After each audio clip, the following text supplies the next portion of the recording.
seperti saya sampaikan, energi, telekomunikasi, perbankan itu masih bisa buka.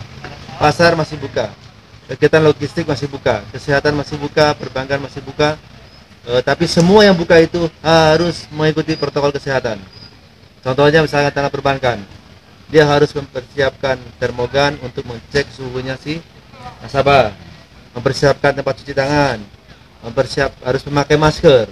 Jadi sekarang semua yang ada di Kota Tegal mulai nanti tahun 23 tidak boleh lagi keluar rumah tidak menggunakan masker. Pembatasan jam untuk operasional dibatasi sampai jam 20.00.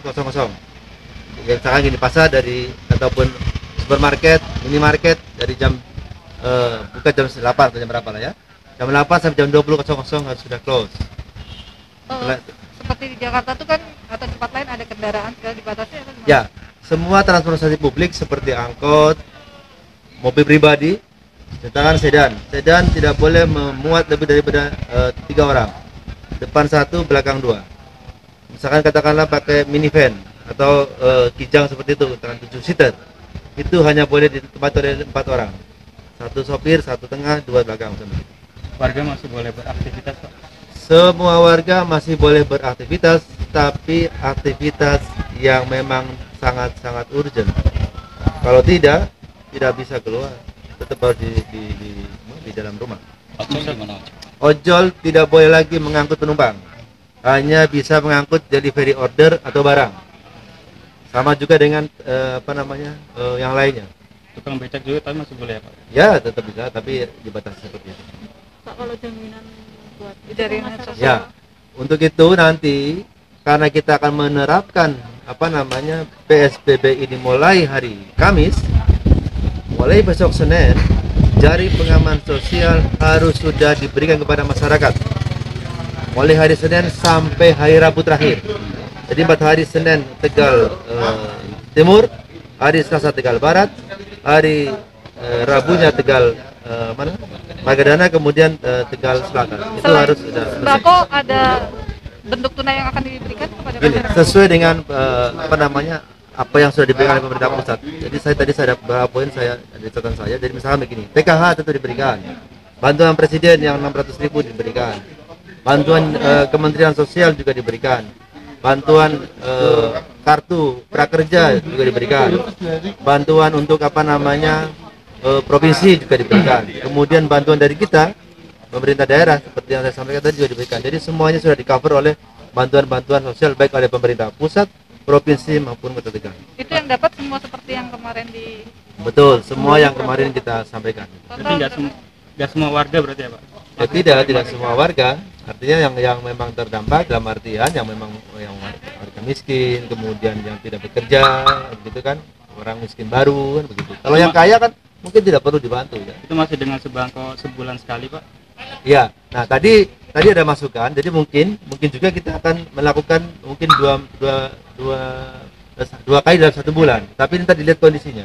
Mungkin di bulan sekarang April kan terakhir ini sekali, kemudian nanti mungkin Mei 2 kali. Tetapi dilihat sikonnya. Karena kita mempersiapkan sampai 4 bulan ke depan. Kalau yang 600.000 bantuan itu akan diberikan pada siapa aja, Pak? Ada daftarnya tuh 6.933 orang. Di luar penerima PKH ya? Di luar PKH. Pasti tidak sama. Ini kan bantuan, ini perlu saya jelaskan juga ke masyarakat.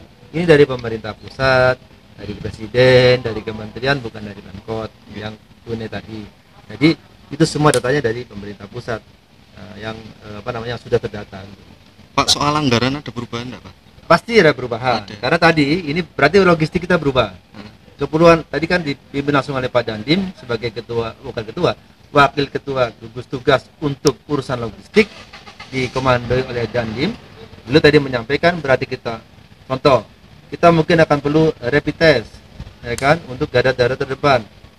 Mungkin perlu APD yang yang lebih baik yang untuk medis maupun yang non medis.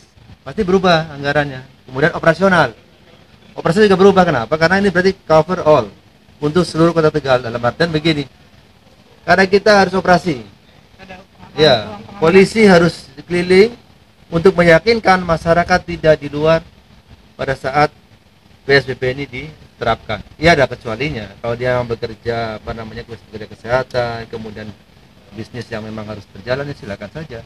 Tapi yang tidak berkepentingan, orang berkumpul, gerombol-gerombol tidak bisa lagi. Kafe buka, terus duduk di situ tidak boleh lagi. Warung tidak boleh lagi untuk jualan terus makan di situ. Semua harus dibungkus atau makan di rumah. Pak Wakil, tidak boleh itu artinya ada sanksi yang bisa diberikan. Betul. Pak Wakil. Tadi disampaikan oleh Kapolres juga pasti ada sanksinya sesuai dengan perwali yang ada ya. Nah, ini ada macam-macam. Bisa kepolisian bisa melakukan tindakan tilang, misalkan kalau dia melanggar itu kan. Misalkan contoh setelah PSBB Anda menggunakan motor berboncengan, ya setelah dicek, biasanya kan cuma cek SIM saja. Kita kan cek KTP-nya sama enggak. Kalau suami istri atau anaknya silakan saja, nah, gitu kan. Tapi kalau sudah beda alamat pasti melanggar, itu pasti kena tilang. Saya atau Anda menggunakan mobil sedan, duduknya di depan. Kalau nanti udah PSBB pasti kena tilang kan begitu kan. Ketika yang ngeyel juga bisa lebih tegas lagi gitu ya Pak. Lebih parah lagi. Karena tadi Bu Kapolres menyampaikan kalau katakanlah ada masyarakat yang bahkan melanggar untuk menantang kepada petugas masuk ke KUHP pidana kan. Perwalnya sudah dibikin, Pak? Sudah jadi. Nanti tinggal hari ini ditantang. Pak Wakil, soal keamanan. Nah, jadi nanti ada operasi. TNI, Polri, Satpol PP akan berkolaborasi untuk operasi ke seluruh Kota Tegal. Termasuk untuk meminimalisir ya, mencegah tindak kejahatan gitu ya Pak. Ya, pasti, itu termasuk di dalamnya itu. Orang ngumpul berlima aja nggak boleh, lebih dari 5 aja nggak boleh.